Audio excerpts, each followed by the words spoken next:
নমস্কাৰ প্ৰিয় দৰ্শক, আপোনালোকে চাই আছে পিআই নিউজ আৰু আজিৰ অনুষ্ঠানত আমন্ত্ৰণ কৰি অনা অতিথিগৰাকী AYDFৰ কেন্দ্ৰীয় কমিটিৰ সাধাৰণ সম্পাদক চম্পক কলিতা, যিয়ে ৬ষ্ঠমান শ্ৰেণীত থাকোঁতে জেললৈকেও যাব লগা হৈছিল। যিজন ব্যক্তিয়ে AYDF কৰা ১৪ বছৰ হ'ল, তাৰ পূৰ্বতে কিন্তু বিজেপি কৰিছিল। প্ৰথমটো প্ৰশ্ন, আপুনি বিজেপি এৰি AYDFলৈ কিয়? ক্ষমতাৰ বাবে নে বদৰুদ্দিন আজমলৰ বহুত সম্পত্তি দেখিলে যে আজমল চাহাবৰ ওচৰলৈকে যাওঁ, তেতিয়া বিজেপি চৰকাৰ নাছিল, গতিকে মই আৰু বিজেপিত থকাতকৈ AYDFলৈকে গমন কৰোঁ, কেন্দ্ৰীয় কমিটিৰ সাধাৰণ সম্পাদকো হ'লোঁ। চাওক, মই ২০০৭ চনত AYDF যোগদান কৰিছোঁ আৰু আপুনি যেতিয়া মই প্ৰায় নকওঁ মই বিজেপি আছিলোঁ বুলি। আপুনি আজি কেনেকৈ উলিয়ালে মই নাজানো, ইমানখিনি কি কৰিলে। আজি বহুকেইটা অভিযোগ আছে আপোনাৰ। মই যেতিয়া বিজেপি কৰোঁ তেতিয়া মই মোৰ বিধানসভা সমষ্টিটোৰ নাম হ'ল ব্ৰহ্মপুৰ, আৰু মই যেতিয়া বিজেপি কৰোঁ ব্ৰহ্মপুৰৰ পৰা অসমৰ মুখ্যমন্ত্ৰী আপোনাৰ সমষ্টিত, তেতিয়া মই বিজেপি কৰোঁ। সেইকাৰণে মোৰ নাই, সেইকাৰণে সেই যে আপুনি যিটো ক'লে ক্ষমতা বা কিবা সেই বস্তুটো হোৱাহেঁতেনতো মই তেতিয়া AGP কৰিলোঁ হয়, কাৰণ প্ৰফুল্ল মহন্ত মুখ্যমন্ত্ৰী, আৰু তাৰপিছত তৰুণ গগৈ ডাঙৰীয়া মুখ্যমন্ত্ৰী, কংগ্ৰেছ কৰিলোঁ হয়, কংগ্ৰেছ চৰকাৰ। এতিয়া বিজেপি আকৌ আহিছে, এতিয়া চবটো পুৰণা, চবটো এক্স AGP আৰু এক্স কংগ্ৰেছে বিজেপি চলাই আছে, ময়ো আহিলোঁ হয়। কিন্তু তেনেকুৱা নহয়। আপুনি মোৰ ট্ৰেক ৰেকৰ্ড চাব পাৰে, মই আজিলৈকে ঠিকা, কণ্ট্ৰেক্ট, তেল ডিপু এইটোৰ কাৰণে ৰাজনীতি কৰি থকা নাই। মোৰ ৰাজনীতিৰ এটা নিজা সিদ্ধান্ত আছে, এটা নিজা গ'ল আছে। ৰাজনীতি মই এটা উদ্দেশ্যতহে কৰি আছোঁ, উদ্দেশ্যলৈহে মই ৰাজনীতি কৰি আছোঁ, আৰু মই AYDF কৰাৰো মোৰ উদ্দেশ্য আছে। কি উদ্দেশ্য আছে? আপুনি বিশেষভাৱে AYDFক সাম্প্ৰদায়িক বুলি কয়, ৰাজনৈতিক নেতাসকলে কয়। মই কিন্তু ব্যক্তিগতভাৱে ক'লে ভুল হ'ব, যিহেতুকে সাংবাদিকতা কৰোঁ, আমি কোনো দলৰ নকৰোঁ, কিন্তু কিছুমান কাম কাজে সাম্প্ৰদায়িকতা বুলি ক'বলৈ বাধ্য হওঁ। যেনেধৰণে আপুনি কলিতা মানুহ লিখে, কলিতা মানুহ হয়, এতিয়া আপুনি এনেকুৱা ধৰণৰ এটা অভিযোগো আছে আপোনাৰ যে আপুনি এতিয়া মুছলিম নেতা হৈ পৰিছে, আৰু সেই সাম্প্ৰদায়িকতাটোৱে ৰাজনীতি আপুনিও আৰম্ভ কৰা বুলি ওলাইছে। এতিয়া চাওক, আপুনি ক'লে কি আপুনি কলিতা মানুহ আৰু মই এতিয়া মুছলমানৰ নেতা। আচলমতে কি, মই কলিতা মানুহ মুছলমানৰ নেতাটো হ'বলৈ এজন মুছলমান লোক হ'ব লাগিব, আৰু যদি কলিতা মানুহ এজন মুছলমানৰ নেতা হৈছোঁ, তেতিয়া এই অভিযোগটোৱেই প্ৰমাণ কৰিলে কি AYDF সাম্প্ৰদায়িক নহয়, ময়ো সাম্প্ৰদায়িক নহয়, মুছলমান সমাজখনো সাম্প্ৰদায়িক নহয়। প্ৰথম মুছলমান সম্প্ৰদায় কোৱা নাই, AYDFৰ কিছুমান এনেকুৱা নেতা আছে যিয়ে এই সংখ্যালঘু মানুহখিনিক লৈ ৰাজনীতি কৰি আছে। উন্নয়ন শূন্য, এইখিনি মানুহখিনিক উন্নয়ন হোৱাটো নিবিচাৰে। মই প্ৰথমতে সাম্প্ৰদায়িকতাটো ক্লিয়াৰ কৰি লওঁ। যদি কিন্তু আপুনি যদি চাবলৈ যায়, একদম সঁচাভাৱে এইটো কওঁতে হৈ গ'ল। সাম্প্ৰদায়িক শব্দটো কিন্তু বৰ পবিত্ৰ শব্দ, সাম্প্ৰদায়িকতা পবিত্ৰ, বহুত পবিত্ৰ শব্দ। কেনেধৰণে সাম্প্ৰদায়িকতা পবিত্ৰ হ'ব? যিখন অসমত আমি মই চাওঁ, মই কথা এটা কৈছোঁ, মই নিশ্চয় এনেই কোৱা নাই, আপোনাৰ অন কেমেৰা কৈ আছোঁ। এতিয়া মই কওঁ, আপুনি সাংবাদিক, আপোনাৰ সাম্প্ৰদায়টো হ'ল সাংবাদিকতা। আপুনি কালিলৈ যদি সাংবাদিকতাৰ কিবা এটা প্ৰাপ্যৰ কাৰণে আন্দোলন কৰে, তেতিয়াহ'লে আপুনি ক'ব মই সাংবাদিক সম্প্ৰদায়ৰ হৈ পেলাই মাত মাতি আছোঁ। সেই পক্ষে সাম্প্ৰদায়িক শব্দটো বৰ ভাল শব্দ। কমিউনিটি হল, যদি মানে সাম্প্ৰদায়িকটো যদি বেয়াই হ'ল হয়, কমিউনিটি হল কিয় হ'ল হয়? বুজিছে নাই? কমিউনৰ পৰা আহিছে। সেইকাৰণে মই কৈছোঁ এইটো কয়, সেইকাৰণে অসমৰ ভাৰতবৰ্ষৰ ৰাজনীতিটো এনেকেই চলে। এটা কথা মই আপোনাক কওঁ, আচলমতে এই ছেকুলাৰ শব্দটোৰ অপজিট শব্দটোক আমি কওঁ কমিউনিয়েল, নহয়। ছেকুলাৰ শব্দটোৰ মই কিয় কৈছোঁ, সুবিধা পাইছোঁ কৈ দিয়া ভাল। ছেকুলাৰ শব্দটোৰ একদম অপজিট শব্দটো কিন্তু ৰেগুলাৰ, নট কমিউনিয়েল। কিন্তু আপুনি ভাবেনে যে ৰাজনৈতিক ক্ষেত্ৰখনত যদি সাম্প্ৰদায়িকতা হয়, তেতিয়াহ'লে এটা সম্প্ৰদায় উন্নয়ন হ'ব, আনটো সম্প্ৰদায় পিছ পৰি যাব? গতিকে ৰাজনীতিত সাম্প্ৰদায়িকতাৰ প্ৰশ্ন ক'ত? নাই, মই আপোনাক এটা কথা প্ৰফেশ্যনেল লাইফত অকণমান বেলেগ হয়। মই আপোনাক এটা মই কওঁ, যিটো আপোনাৰ মই সাম্প্ৰদায়িক কথা কৈছোঁ, আজি ধৰক এতিয়া যিটো আমাক সাম্প্ৰদায়িক বুলি কয় বা যিটো সাম্প্ৰদায়িকটো ব্যৱহাৰ কৰে, এইটো এনেকুৱা কয় মানে এটা ধৰ্মৰ হৈ মাত মাতাটো সাম্প্ৰদায়িক বা এইটোক কয়। আচলমতে সেইটো নহয়। আপোনালোকে খ্ৰীষ্টানৰ কাৰণেও মাত মাতে নাই নাই আমি দেখা নাই আজিলৈকে মানে শুনক মই আপোনাক কওঁ আপুনি কওক আজিলৈকে AIUDF-এ কোনটো ধৰ্ম খালি ধৰ্মক লৈ ক'ত মাত মাতিছে মোক এটা ইনষ্টেণ্ট দেখাই দিয়ক কি AIUDF-এ আজি 15 বছৰ ইতিহাসত এইটো ধৰ্মৰ ভিত্তিত এইটো কাম কৰিছে নাই কৰা জাতিৰ ভিত্তিত আমি কাম কৰিছোঁ অসমীয়া জাতিৰ হৈ মাতিছোঁ অসমৰ ভাষাৰ হৈ মাতিছোঁ অসমৰ উন্নয়নৰ কাৰণে মাতিছোঁ কিন্তু এনেকুৱা এটা খালি মোক আপুনি দেখুৱাই দিয়ক কি AIUDF-এ যোৱা 15 বছৰত ধৰ্মৰ ভিত্তিত এই কথাটো কৈছে জৰাফুকা আপোনালোকৰ প্ৰধানজনেই কৰে বৰদলৈ আজমল ডাঙৰীয়াই বিভিন্ন ধৰণৰ ৰাজনৈতিক সভাসমূহত দেখোঁ তেখেতে এটা বটল লৈ জৰাফুকা কৰে এইসমূহ চবেই আমাৰ তাত আছে সেইটো এটা কিমান দূৰ কি ৰাজনীতি নাজানো আপুনি কি ক'ব এজন কেন্দ্ৰীয় কমিটিখনৰে আপুনি সাধাৰণ সম্পাদক মানে কি জৰাফুকাটো কি হ'ল আপুনি বিশ্বাস কৰে নাই নাই শুনক মানে চাওক আস্থা এটা বেলেগ বস্তু আজি আমাৰ দুৰ্গা পূজা হয় কালী পূজা হয় অন্যান্য পূজা পাৰ্বণবিলাক হৈ যায় এইবিলাক আস্থা আপুনি যদি এজন দুৰ্গা পূজাৰ সেই যিজনে পুৰোহিতজনকো যদি আপুনি কয় কি আপুনি প্ৰুফ কৰক এইটো তেওঁ নোৱাৰে কাৰণ তেওঁ এইটো আস্থা জোখাৰ আজিলৈকে পেৰামিটাৰ হোৱা নাই সেইকাৰণে এই যিসকল লোকে মই তেওঁ কোৱাই শুনো যিসকল লোকে একদম ভাগৰি গৈছে আৰু কি ক'তো চিকিৎসা মানে হোৱা নাই বা কিবা এটা ক্ৰনিক বেমাৰত ভুগি আছে আৰু যিহেতু তেওঁ ৰাজনীতিজ্ঞ তেওঁ তাৰ লগে লগে তেওঁ ধৰ্মীয় গুৰু তেওঁ এজন ধৰ্মৰ তেওঁ ধাৰ্মিক লোক সেইকাৰণে ভাবে এজন ধৰ্মৰ বিষয়ে চৰ্চা কৰি থকা লোক এজনে যদি ফু এটা মাৰি দিয়ে তেতিয়াহ'লে চাগে মই কিবা এটা ইয়াৰ পৰা টান পাম আৰু এটা কথা আপোনাক কৈ দিওঁ এইটো কিন্তু আজমল চাহাবে যোৱাৰ আগতে অৰ্গেনাইজ কৰি নথয় কি মই আহিম পানী লৈ আহিবি এইটো লোকে স্বতঃস্ফূৰ্তভাৱে আহে মানে ভাল পায় তেখেতৰ জাৰি দিলে সেইটো যোনে লৈ যায় তেখেতে এইটো আস্থা আৰু বিশ্বাস এইটোৰ কোনো পেৰামিটাৰ্ছ নাই মই আকৌ আপোনাৰ এই পূৰ্বৰলৈকে গৈ মই 82 চনৰ কথা ক'ম যেতিয়া 1982ৰ কথা সেই সময়ত অসম আন্দোলন চলি আছিল তেতিয়া আপোনালোকে এটা অৰ্থনৈতিকভাৱে স্বাৱলম্বী হোৱাৰ কথা এটা আন্দোলনৰ কথা কৈছিল সেই আন্দোলনত আপোনালোকেও যোগদান কৰিছিল আৰু সেই আন্দোলনত চম্পক কলিতাও ব্যৱসায় বাণিজ্য কৰিছিল তেতিয়া আপুনি আছু কৰিছিল মানে চাওক সেইটো তাৰ পিছত কিন্তু আপুনি অভিযোগ কৰে যে এই 82 আন্দোলনটো এতিয়া সঠিক ৰূপত ৰাখিলে আছুৱে আজি অৰ্থনৈতিক বা অসমীয়া জাতি আগবাঢ়ি যাব বুলি বিভিন্ন সময়ত আপুনি কয় নহয় মই আপোনাক এটা কথা কওঁ মানে আছুৰ যিটো তেতিয়াৰ মানে মই আছুকে কৃতিত্ব দিব লাগিব আছুৰ ইমান ধুনীয়া এটা ভিজন আছিলে তে স্বাৱলম্বী তেতিয়া আমি কি কৰিছোঁ জানে মই তেতিয়াতো ব্যৱসায় বাণিজ্য বুলি ক'লে ভুল হ'ব আমি তেতিয়া ক্লাছ 6-7ত তেতিয়া আমি গাড়ীত এনেকৈ ডলা এনেকৈ কৰি গাড়ীত আমি তামোল বেচিছোঁ 82 আমাৰ বহুত ল'ৰা ছোৱালীয়ে ভোট পালিচ কৰিছে কিন্তু এই যিটো স্বাৱলম্বীটো তেওঁলোকে এইটো যিটো তেওঁলোকে এটা দিছিলে এইটো কি বুলি কয় এটা নতুন ধাৰণা এটা দিছিল এইটোৰ কিন্তু পিছত কি হ'ল এইটো তেওঁলোকে ছাষ্টেইন নকৰিলে বা আমাৰ অসমীয়া জাতিয়ে ছাষ্টেইন নকৰিলে নাই কৰাৰ কাৰণে আজিও অসমৰ মূল সমস্যা অৰ্থনৈতিক সমস্যা যি অসমীয়া জাতিৰ অসমীয়া মানুহে CRP আৰ্মিত গৈ চাকৰি নকৰিছিলে আপোনাৰ মতে বদৰুদ্দিন আজমল বা এই সাম্প্ৰদায়িক ৰাজনীতি কৰা ব্যক্তিসকল সমস্যা নহয় হিমন্ত বিশ্ব শৰ্মাই কোৱাৰ দৰে আমাৰ সমস্যাটো মূল অৰ্থনৈতিক বদৰুদ্দিন আজমল ডাঙৰীয়াটো অসমৰ সম্পদ কেনেকৈ সমস্যা কি কাৰণ সম্পদ হ'ব পাৰে আপুনি মোক কওকচোন অসমৰ অন্তৰাষ্ট্ৰীয় এটা ব্ৰেণ্ড কওকচোন আজি মই আপোনাক কথা কওঁ যে 52খন দেশত তেখেতে এতিয়া ব্যৱসায় কৰি আছে ৰাজনীতিটো তেখেতে কৰিব লাগে কাৰণে কৰা বুলিও ওলাই আছে যে আজি কংগ্ৰেছ AIUDFৰ মাজত মিত্ৰতা ৰাজনৈতিকভাৱে তেখেতে যিমান দায়বদ্ধ হ'ব লাগিছিল প্ৰতিজন ব্যক্তিৰ ওপৰত কিমান নহ'লেও হয় বিভিন্ন সময়ত সাংবাদিক বন্ধুসকলকো মাৰধৰ কৰাও দেখা পাওঁ গতিকে তেনেকুৱা প্ৰেক্ষাপটত যে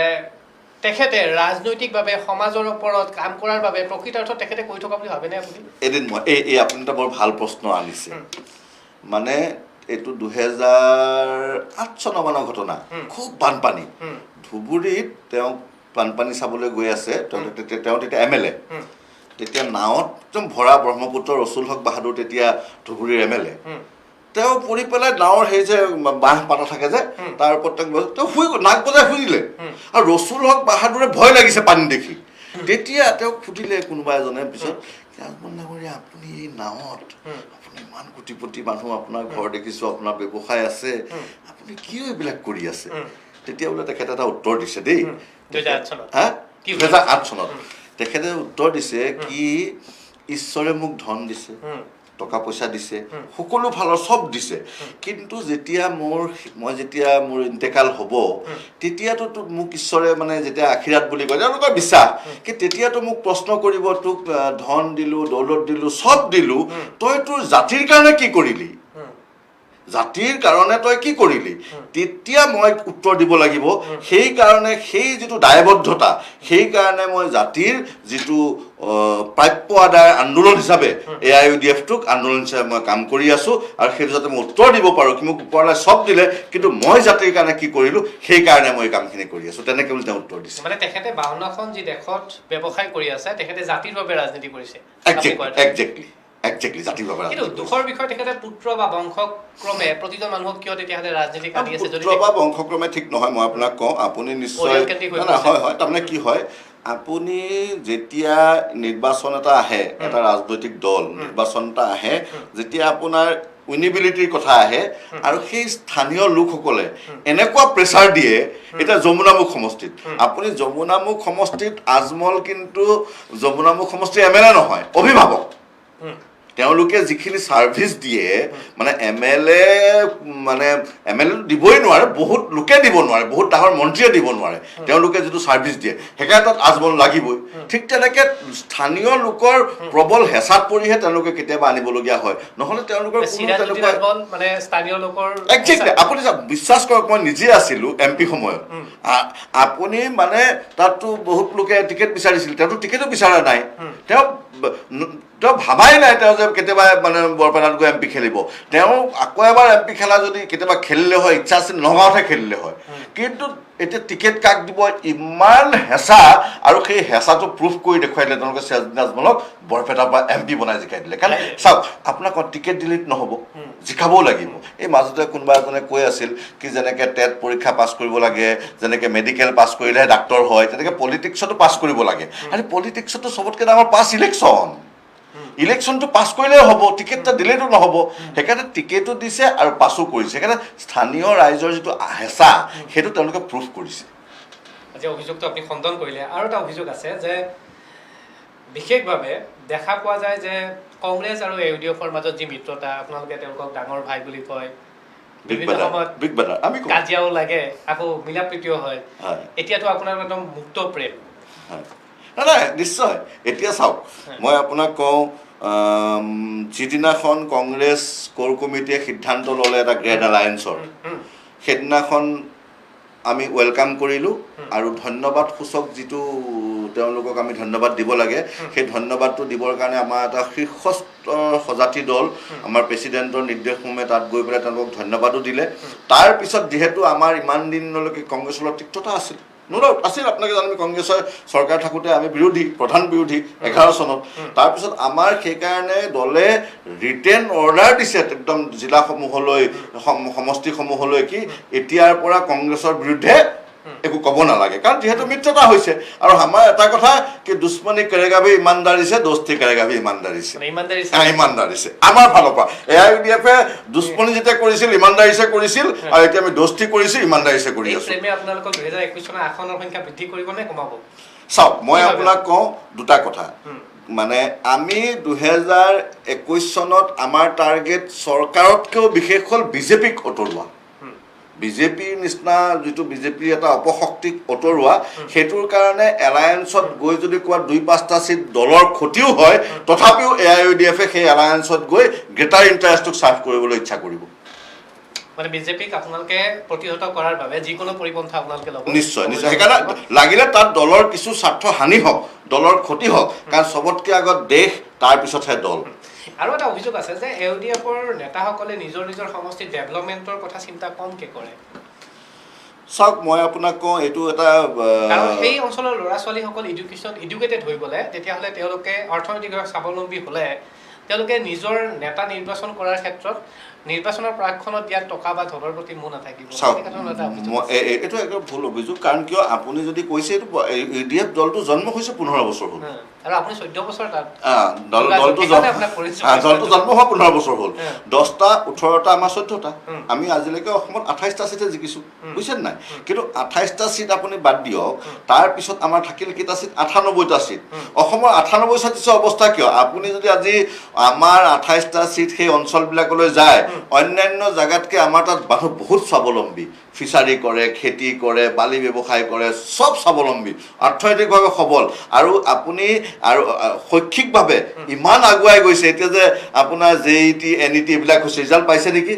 কিমানজন সেইবিলাক অঞ্চলৰ পৰা লামডিঙৰ পৰা কৰণ সিং থাপা অসমত 1 নম্বৰ হৈছে আজমল কলেজত আজমলৰ স্পন্সৰশ্বিপত এতিয়া আজমল ফাউণ্ডেশ্যনৰ স্পন্সৰশ্বিপত 68 জন লোক এতিয়া MBBS আৰু এইবিলাকত আপোনাৰ হেৰি কৰিছে তেওঁলোকে মানে পাছ কৰিছে তেতিয়াহ'লে আৰু আজমলৰ এটাই কথা কি ঘৰে ঘৰে শিক্ষা চৰে চৰে শিক্ষা Ajmal for education for all মানে বুঝছেন নাই আজমলৰ এইবিলাক আমাৰ দলৰ প্ৰেসিডেন্টৰ এইবিলাক এটা নীতি আজমল ফাউণ্ডেশ্যনৰ বিভিন্ন ধৰণৰ কাম কৰি আছে কিন্তু তাত এই সহায়সমূহ কৰাৰ ক্ষেত্ৰতে কিন্তু বিশেষভাৱে আমি দেখা পাওঁ সংখ্যালঘু সম্প্ৰদায়ৰ লোকসকলকে প্ৰাধান্য দিয়া মই আপোনাক এটা কথা কওঁ আজি আপুনি চাওক কেতিয়াবা কি হয় গম পাবও লাগিব আজি ধৰক শিল্পী শিক্ষা গম পাইছে আজি ভূপেন হাজৰিকাৰ বাসগৃহটো উৱলি গৈছে গম পাইছে আজমল সাহেব দৌৰি গৈছে সেইকাৰণে য'তেই গম পাইছে তাতেই আজমল সাহেবে কেতিয়াও ধৰ্ম বৰ্ণ ভাষা কেতিয়াও চিন্তা কৰা নাই তেওঁ সদায় আজমল ফাউণ্ডেশ্যনৰ যিটো মানে তেওঁলোকৰ শ্লোগান মানে কি হিউমেনিটি মানে হেল্পিং হেণ্ড ইন হিউমেনিটি মানে যেতিয়া ছাৰ্ভিং হেণ্ড যেতিয়া লাগে মানে এইটো মই একজেক্ট শব্দটো পাহৰি গ'লোঁ মানে মানৱতাক যেতিয়াই দৰকাৰ তেতিয়াই তেওঁলোক তাত হাজিৰ এইটো আজমল ফাউণ্ডেশ্যনৰ তেওঁলোকৰ শ্লোগান সেইকাৰণে আজমল পৰিয়ালে আজমলে AIUDF-এ কেতিয়াও সন্মুখৰ মানুহজন কিবা ধৰ্ম বৰ্ণ ভাষা এইটো আমাৰ কাৰণে কেতিয়াও কাউণ্টেবল হোৱাই নাই আৰু আগলৈও নহয় ভাষাৰ ক্ষেত্ৰত কিবা ক'ব যে আজমল ডাঙৰীয়া ভাষাৰ ক্ষেত্ৰত অলপ সক্ৰিয় হোৱাটোৰ প্ৰয়োজন আছে মানে ভাষা বিশেষভাৱে আমি যিটো এখন গোৱালপাৰাৰ সভা এখন হৈছিলে এই সভাখনত এখন বেনাৰ লাগি আছিল এইখন আৰবী আৰু উৰ্দু ভাষাত ঠিক কৈছে আপুনি মানে কি এই প্ৰশ্নটো মই আজি আপোনাক সুধিছোঁ যেনেকৈ আপোনাৰ কাষত পাইছোঁ নহয় মই এইটো উত্তৰ দিবলৈ ভাল পাম কাৰণ কিয় সেইখন আচলমতে UDF-ৰ সভা নাছিল সেইখন এটা NGO-ৰ সভা আছিল সভাখনক তেখেতক এজ এ গেষ্ট হিচাপে নিমন্ত্ৰণ কৰিছিল তেখেত তাত গৈছে গৈ পেলাই আৰু যেতিয়া এইটো বিতৰ্ক হ'ল তেখেতে একদম অন এয়াৰ কৈছে এইটো বিতৰ্ক হৈছে প্ৰথম অসমীয়া তাৰপিছত যি লিখা সেইকাৰণে মই ফোন কৰি কৈ দিছোঁ তোমালোকে এখন আঁতৰাই দিয়া আৰু তাত কি কি লিখিছা সেই কথাটো মানে ভাঙনি কৰি অসমীয়াত লিখা সেইটো তেওঁৰ ফালৰ পৰা কৈছে কিন্তু মই তাৰ লগতে আৰু এটা কথা প্লাছ কৰিব বিচাৰিছোঁ কি দুটা কথা আপুনি চাব আৰবিক বেনাৰখন লৈ যিমান আলোচনা হ'ল যিমান বিতৰ্ক হ'ল কিন্তু অসমত এই লকডাউনৰ আনপ্লেন লকডাউনৰ অৱস্থাত অসংগঠিত ক্ষেত্ৰৰ যে ৰাজহাড়ডাল ভাঙি গ'ল এইটোলৈ কিন্তু আলোচনা হোৱা নাই আজি বানপানী আজি গৰাখহনীয়া আজি জাগিৰোড পেপাৰ মিল আৰু কাছাৰ পেপাৰ মিল ই অসমত ইণ্ডাষ্ট্ৰীবিলাক বন্ধ হৈ গৈছে অসমৰ আজি সন্মুখত দুৰ্গা পূজা দেখিছেনে অৱস্থা কি হৈছে এতিয়া এই যিটো অসমৰ যিটো অৰ্থনৈতিক ভেটিটো নাইকিয়া হৈ গৈছে ভাঙি গৈছে নিবনুৱাৰ সমস্যা এইবিলাক আলোচনা কৰা নাই আৰু এই কাৰণেই বিজেপি RSS-ৰ এইটো এটা টেকনিক যাতে নন ইছ্যু এটাক আনি আচল ইছ্যুটো আপুনি দবাই ৰাখি পেলাই নিৰ্বাচনৰ সময়ত মানুহক আপুনি মানে ভ্ৰমিত কৰিব পাৰে সেইটো এটা তাৰে এটা অংশই আৰবিক হেৰি বেনাৰখন নিশ্চয়কৈ ৰাইজে বুজি পাব প্ৰতিটো প্ৰশ্নৰ উত্তৰ আপুনি দি আছে আন এক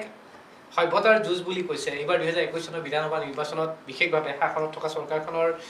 এটা ডাইলগে হৈ পৰিছে যে এইবাৰ দুই সভ্যতাৰ যুঁজ হ'ব তাৰে এটা সভ্যতাত শাসনত থকা চৰকাৰখনক ধৰিছে আৰু আনটো সভ্যতাত নকলেও আপোনালোককে ধৰিছে কি ক'ব আপোনালোকে 2 নম্বৰ সভ্যতাটোত পৰিছে মানে চাওক আপুনি অংক এটা যেতিয়া পাতিব বিয়োগ অংক এটা তেতিয়াহ'লে আপুনি ডাঙৰ সংখ্যাটো ওপৰত লিখিব সৰু সংখ্যাটো লিখিব তেতিয়াহে বিয়োগ কৰিব নহয় জানো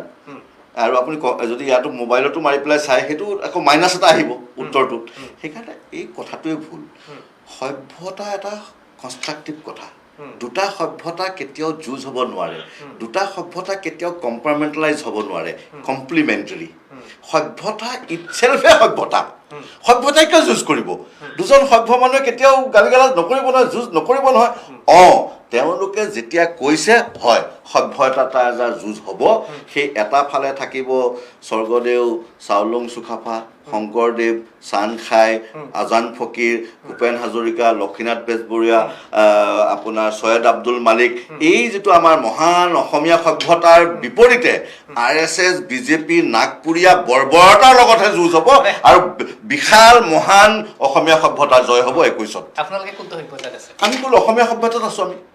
বিশাল অসমীয়া মহান অসমীয়া সভ্যতাৰ আমি থাকিম আৰু আমি যুঁজ কৰিম নাগপুৰ RSS বিজেপিৰ বৰ্বৰতাৰ লগত কাৰণ দুটা সভ্যতাটো যুঁজেই নহয় তেওঁলোকে আকৌ ওলোটা কৈছে হিমন্ত বিশ্ব শৰ্মাই কৈছে যে আপোনালোকে সেই 2 নম্বৰ সভ্যতাটোত আছে যিটো সভ্যতাত আপোনালোকে অসমীয়া ভাষা জাতি বৰ্ণ নিষেধ মইতো কৈছে কি সভ্যতা দুটাৰ যুঁজ হ'বই নোৱাৰে তেওঁ ভুল কথা কৈছে আৰু চবতকে দুখৰ বিষয় মানসিকভাৱে বেমাৰ মানুহ এজন আমাৰ ৰাজ্যৰ স্বাস্থ্যমন্ত্ৰী মানসিকভাৱে বেমাৰ মানুহ তেওঁ মানসিকভাৱে বেমাৰ মানুহ এজন আমাৰ দেশৰ আমাৰ ৰাজ্যৰ শিক্ষামন্ত্ৰী মানে যিজন মানুহৰ সভ্যতা কনচেপ্ট ক্লিয়াৰ নাই যিজন মানুহৰ সভ্যতা কি বস্তু নাজানে ইলেকশ্যন 5 বছৰত এবাৰ আহে কিন্তু এটা সভ্যতা হ'বলৈ হাজাৰ বছৰ লাগে এটা সভ্যতাৰ এইটো সভ্যতা বুলি ক'বলৈ অসমীয়া সভ্যতা আজি কি আপোনাৰ শংকৰদেৱে আজি পৰা 600 বছৰ আগতেই নামঘৰ প্ৰতিষ্ঠা কৰিছিল লাইখুটা প্ৰতিষ্ঠা কৰিছিল সেইকাৰণে আজি নামঘৰ আজি আমি যিকোনো এটা আধ্যাত্মিক কাম কৰোঁ আমি লাইখুটা প্ৰতিষ্ঠা কৰোঁ এইটো সভ্যতা এইটো কিন্তু 600 বছৰ পিছতহে হৈছে ঠিক যেনেকৈ আপুনি ভাৰতীয় সভ্যতা কওক আপুনি হিন্দু সভ্যতাই কওক বা আপুনি স্পাৰ্টান চিভিলাইজেশ্যনেই কওক ব্ৰিটিছ চিভিলাইজেশ্যনেই কওক এইবিলাক হাজাৰ বছৰৰ পিছতে এটা সভ্যতা হৈছেগৈ কিন্তু তেওঁ এটা ইলেকশ্যনত আহি সভ্যতাৰ যুঁজ লগাই দিলে তেওঁ কনচেপ্টেই ক্লিয়াৰ নহয় সেইকাৰণে তেওঁ মানসিকভাৱে এজন বেমাৰ মানুহ নিশ্চয় ৰাইজে বিচাৰ কৰিব এইবিলাক ওপৰত কিন্তু আৰু অভিযোগ আছে বিশেষভাৱে বদৰুদ্দিন আজমল ডাঙৰীয়া অসমীয়া মূলৰ নহয় বুলি এটা অভিযোগ আছে এতিয়া মই আপোনাক কওঁ বদৰুদ্দিন আজমল ডাঙৰীয়া যদি অসমীয়া মূলৰ নহয় তেতিয়াহ'লে চম্পক কলিতাও অসমীয়া মূলৰ নহয় কিয় মই যেনেকৈ অসমীয়া তেনেকৈ বদৰুদ্দিন আজমলো অসমীয়া বদৰুদ্দিন আজমল যদি অসমীয়া মূলৰ নহয় ময়ো অসমীয়া মূলৰ নহয় এটা কোনোবা বুদ্ধিজীৱী বা কোনোবা তেনেকুৱা এই যে আপোনাৰ এই যে আৰ্কিঅলজিষ্ট বা কোনোবা DNA টেষ্টকাৰী মানুহ আনিব লাগিব এইটোহে DNA টেষ্ট কৰিব লাগিব আৰু উপায় নাই অসমীয়াৰ কাৰণ কিয় অসমীয়াৰটো সংজ্ঞা আজিলৈকে ওলোৱা নাই নোৱাৰেও মই আপোনাক আজি প্ৰত্যাহ্বান জনাইছোঁ পৃথিৱীৰ কোনো বুদ্ধিজীৱী কোনো বিদ্বান মানুহে এটা জাতিৰ কেতিয়াও সংজ্ঞা উলিয়াব নোৱাৰে জাতি ব্যাখ্যা হ'ব পাৰে জাতিৰ সংজ্ঞা ওলাব নোৱাৰে জাতি এটা প্ৰবাহমান কথা আৰু সেইটোৱেই সভ্যতা আন এক অভিযোগ আছে আকৌ যে বদৰুদ্দিন আজমল ডাঙৰীয়াৰ লগতে আপোনালোকে এতিয়া অসমত বাংলাদেশৰ পৰা বিভিন্ন ধৰণৰ লোকসকলক লৈ আহি বিশেষভাৱে ধুতি আৰু পাইজামা পিন্ধা বুলি কয় এই অভিযোগটোত আনি আপোনালোকে NRC-টো নাম সংযোগ কৰি দিলে তেওঁলোকক আমাৰ নাগৰিক কৰিব লাগে ভাৰতবৰ্ষৰ মানে কি ভোটাধিকাৰ সাব্যস্ত কৰাৰ বাবে আৰু AODF-ৰ ভেটিটো শক্তিশালী কৰাৰ বাবে আপোনালোকে ছত্ৰছায়াত তেওঁলোকক ইয়াত স্থান দিয়া বুলি এটা অভিযোগ আছে মানে মই আপোনাক কোৱাৰ আগতে এটা ৰেফাৰেঞ্চ কথা ক'ব বিচাৰিছোঁ মই এটা নেশ্যনেল টিভিৰ ডিবেটত আছিলোঁ আপুনি চাগে নাম শুনিছে এজন বহুত ডাঙৰ retire army officer GD Bakshi GD Bakshi कैसे आसाम में voter card I card ration card Aadhaar card ये सब AIUDF पार्टी बांग्लादेशियों को बना के देता है এনেকে চিঞৰি কৈছে তেতিয়া মই কৈছিলোঁ बख्शी साहब आपको कोई आसाम के लोग सुन रहा होगा तो हंस रहा होगा क्योंकि आसाम में UDF कैसे बना के देगा इस UDF कभी गवर्नमेंट में आया ही नहीं এইখিনি যে আমি যে কৰি দিবলৈতো আমাৰ পাৱাৰ লাগিব আমাৰ ক'ত পাৱাৰ আছে এতিয়া বিজেপি পাৱাৰত আছে আৰু বিজেপি পাৱাৰত থকাৰ কাৰণে তেওঁলোকে লিগেলি বাংলাদেশী যাতে অসমত আহি থাকিব পাৰে তাৰ ব্যৱস্থা কৰি দিছে CAA আনিছে আৰু সেইটোক তেওঁলোকে উল্টা চোৰ দাঁতে কাটুৱালকৰ নিচিনা হৈ গ'ল মানে উল্টা তেওঁহে আমাক মানে কৈ আছে তেওঁলোকে চুৰি কৰিছে আমি দাৰোগা কি চুৰি কৰিব নোৱাৰিবি কা আনিব নোৱাৰিবি তেওঁলোকে উল্টা আমালৈ মানে ৰঙা চকু দেখুৱাইছে,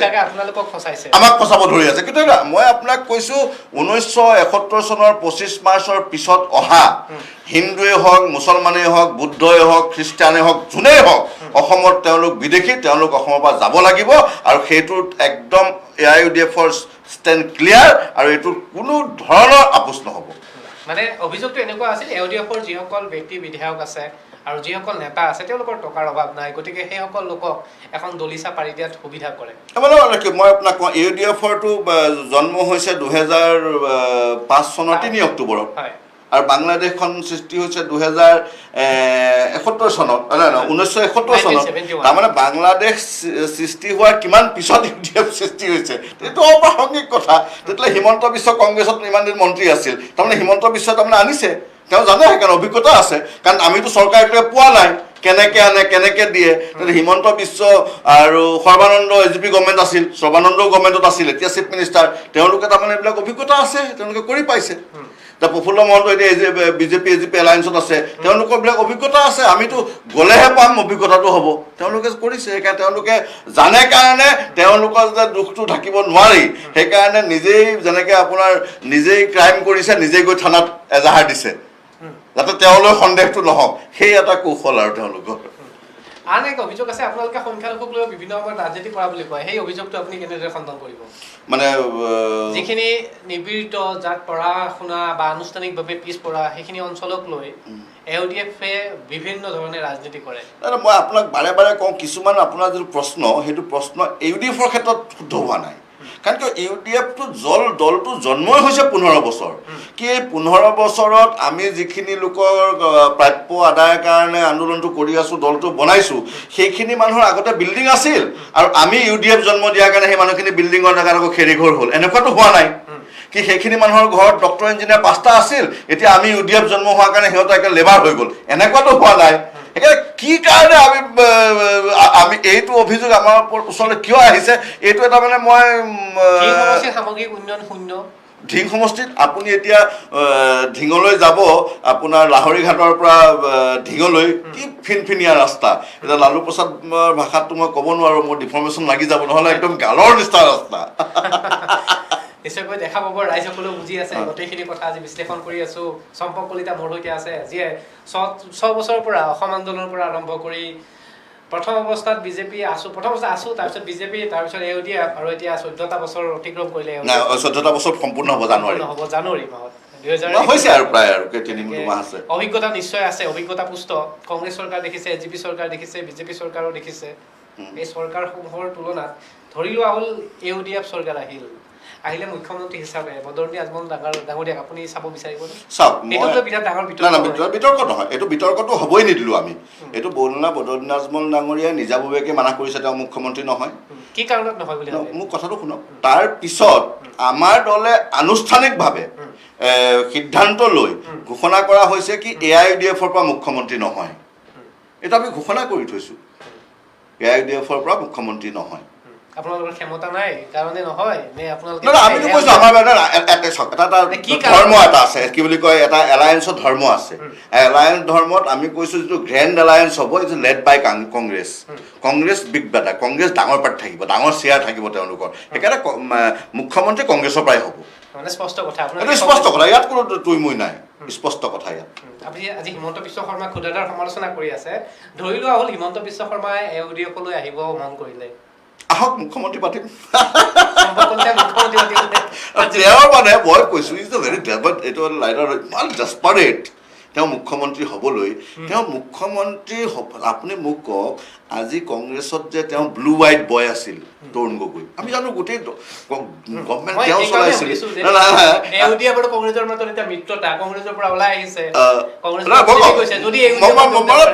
মই আশা কৰিম তেওঁ যেনেকৈ ভাল কংগ্ৰেছী আছিল, এতিয়া ভাল BJP হৈছে, তেওঁ যদি ভাল AIUDF হ'ব পাৰে, চাগে হ'ব। তেওঁৰতো নিজা স্থিতি নাই, তেওঁ য'ত যায় ভাল পাৰফৰ্মেঞ্চ কৰে, সেইকাৰণে AIUDFতে আহি যদি ভাল হয় আমি চেম পাতিম, মানে পাতিম, আহক। তেওঁ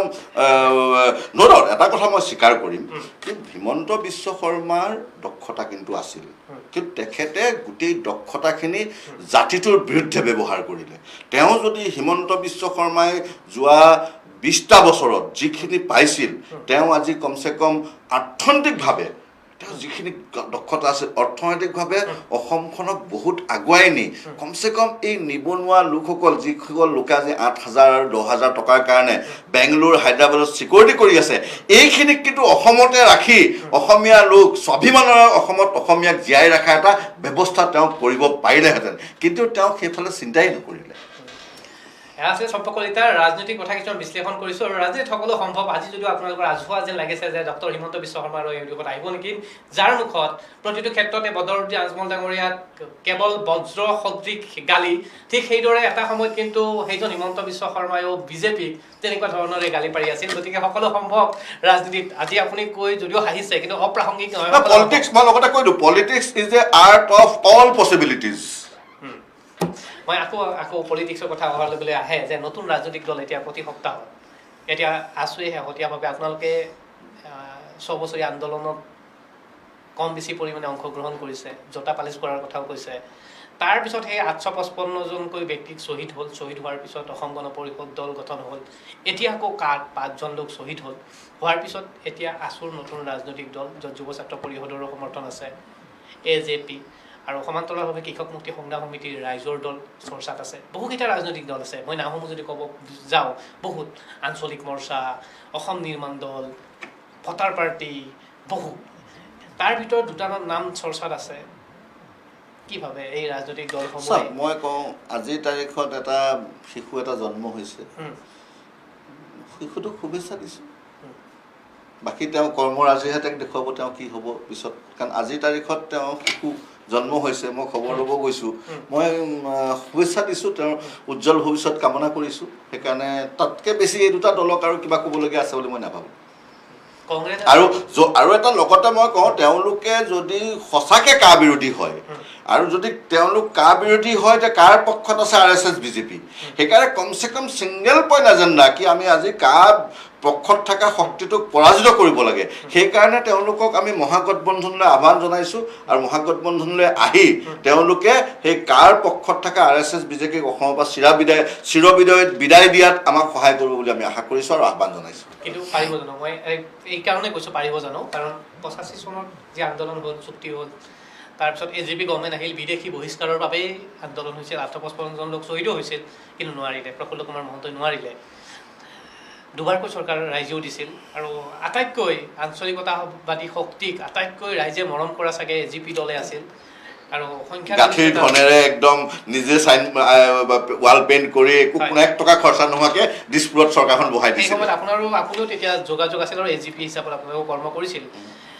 তেনেকুৱা এক পৰিৱেশত তেওঁলোকে মানে মই আপোনাক কওঁ আজি একদম ঘৰুৱাভাৱে কৈছোঁ যোৰহাটত ফুৰিব গৈছিলোঁ এঘৰ মানুহত ভাত খাব মাতিলে আমাৰ আলহীৰ আৰু প্ৰফুল্ল মহন্তক বেয়া বুলি কোৱাৰ কাৰণে ভাত নাখাই গুচি আহিলোঁ মানুহ ঘৰৰ পৰা ইমানখিনি একজেক্টলি যোৰহাটত মই মানে ইমান মানে প্ৰফুল্ল মহন্ত AJP আমাৰ কাৰণে আৱেগ আছিলে মই আপোনাক কৈছোঁ এতিয়া যে মই কথাটো কৈ আছোঁ মোৰ গা নোম শিয়ৰি আছে সেইকাৰণে মানে দুখ লাগে কি AJP এটা দল এইটো দল পৰম্পৰাগত দল নহয় 855জন শ্বহীদৰ কেঁচাতেজ অসমৰ জনসাধাৰণৰ 6 বছৰীয়া ত্যাগৰ বিনিময়ত জন্ম হোৱা এটা দল সেই দলটো আজি অতুল বৰা কেশৱ মহন্ত আৰু ফণীভূষণ চৌধুৰী আজি মই তেওঁলোকৰ নাম ল'বলৈ লাজ লাগিছে তেওঁলোকে আজি কাৰ সপক্ষত থকা চৰকাৰৰ লগত নিৰ্লজ্জভাৱে নিজ আত্মসমৰ্পণ কৰি নিজৰ মানে আত্মা নিজৰ বিবেক সকলো বেছি একমাত্ৰ চকীখনৰ কাৰণে তেওঁলোক তাত আছে মই আজি এইকেইটা মানুহৰ নাম নল'ম বুলি ভাবিছিলোঁ কাৰণ তেওঁলোক আজি অসমৰ ৰাজনীতিত একেবাৰে অপ্ৰাসংগিক সেই কথা ৰাইজে বিচাৰ কৰিব কিন্তু একেখিনি সময়তে এতিয়া যি লুৰিণ জ্যোতি আৰু সমান্তৰালভাৱে AIGCP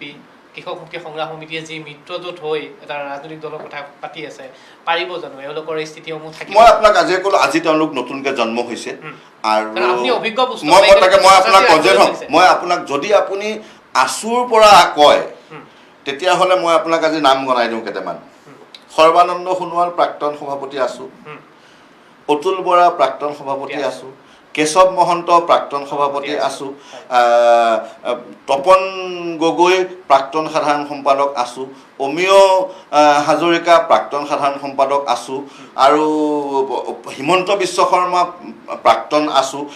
আজিৰ তাৰিখততো গোটেই চৰকাৰখন আছোৱে চলাই আছে। তাৰ পিছতো আজি অসমত বিদেশী আনিব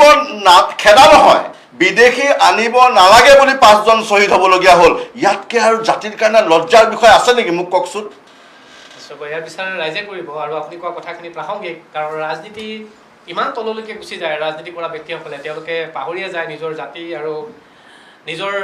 অসমীয়া তেজৰ বুকুৰে যে ফাকু খেলিলে 5জনকৈ ছাত্ৰ ছাত্ৰী শ্বহীদ হ'লে, এইসমূহ কথা শাসনত থকা চৰকাৰখনে এইকাৰণে পাহৰি গৈছে বুলি ক'ব লাগিব। কাৰণ আজি প্ৰগতি অসমৰ মুখ্যমন্ত্ৰীয়ে তেওঁলোকৰ ওচৰলৈকে গৈ খবৰ ল'বলৈ সময় পোৱা নাই।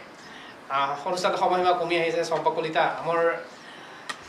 এতিয়া 2021 চনত আজিৰ তাৰিখত যদি নিৰ্বাচন ঘোষণা হয়, কংগ্ৰেছ আৰু AUDFৰ মাজত মিলি চৰকাৰ গঠন কৰিব পাৰে বুলি আপুনি ভাবেনে? মানে মই কওঁ কংগ্ৰেছ AUDF নহয়, যিটো মহাগঠবন্ধনৰ কথা চলি আছে, এই মহাগঠবন্ধনটো যদি হয় আৰু যিটো হ'বলৈ গৈ আছে, এইটো আপোনাৰ আমি 76 to 80 মানে বৰ্তমানৰ ৰাজ্যিক সভাপতিগৰাকী কোৱাৰ দৰে 76 to 80 আমাৰ মিছন টিছনৰ কথা নাই, মই আপোনাক কৈছোঁ 76 to 80, কাৰণ আপোনাৰ অংকই কৈ আছেতো। আমি কিমান আছোঁ? 38। এতিয়া আমি 38 আছোঁ, কংগ্ৰেছ UDF,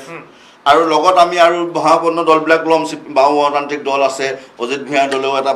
ভাল ইংগিত দিছে, আৰু গোটেইখিনি। আৰু তাৰপিছত যোৱাবাৰ 16ত UDF আৰু কংগ্ৰেছে বেলেগ বেলেগ খেলাৰ কাৰণে এটা বুজন সংখ্যক চিটত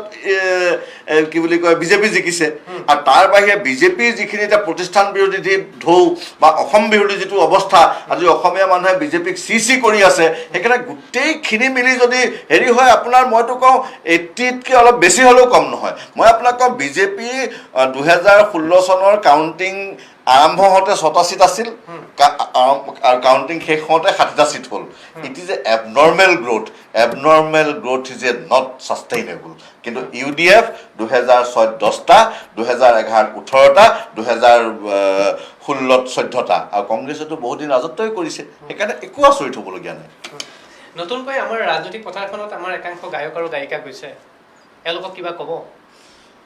তেওঁলোককো শুভেচ্ছা দিব লাগিব। তেওঁলোকে আহিছে, আৰু তেওঁলোকে মানে যিসকল লোকে